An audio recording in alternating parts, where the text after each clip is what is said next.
রাজধানী ঢাকার গুলশানে টিউলিপ সিদ্দিকের একটি বিলাসবহুল ফ্ল্যাটের খোঁজ পাওয়া গেছে। 10 তলা ভবনের ওই ফ্ল্যাটটি টিউলিপের নামে তালিকাভুক্ত এবং সম্পত্তিটির নামকরণ করা তার পরিবারের নামে। ব্রিটিশ সংবাদ মাধ্যম দ্য টেলিগ্রাফ জানিয়েছে, তারা সেদেশের ক্ষমতাসীন লেবার পার্টির পার্লামেন্ট সদস্য এমপি টিউলিপ সিদ্দিকের সম্পত্তি নিয়ে অনুসন্ধান করতে গিয়ে ঢাকার এই ফ্ল্যাটের খোঁজ পেয়েছে। টিউলিপ সিদ্দিক দীর্ঘদিন ধরে যুক্তরাজ্যে বসবাস করেন। তিনি বাংলাদেশের সাবেক প্রধানমন্ত্রী শেখ হাসিনার বোন শেখ রেহানার মেয়ে। টিউলিপ যুক্তরাজ্যের পার্লামেন্টে লেবার পার্টির একজন সদস্য এবং সিটি মিনিস্টার হিসেবে দায়িত্ব পালন করছিলেন। তবে বাংলাদেশে আওয়ামী লীগ ও শেখ পরিবারের দুর্নীতির সঙ্গে তার নাম উঠে আসার প্রেক্ষাপটে সম্প্রতি মন্ত্রিত্ব থেকে পদত্যাগ করতে বাধ্য হন তিনি। বাংলাদেশে ছাত্র জনতার গণ আন্দোলনে সরকার পতনের পর শেখ হাসিনা ও তার পরিবারের সদস্যদের ব্যাপক দুর্নীতি নিয়ে তদন্ত করছে বাংলাদেশের দুর্নীতি দমন কমিশন।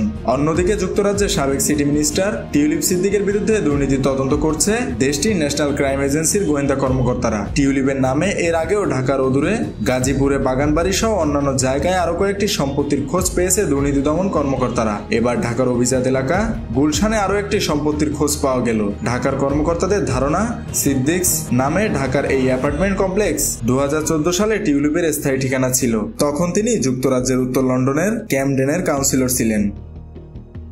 মেহেদী হাসান বাপ্পি, খুলনা গেজেট।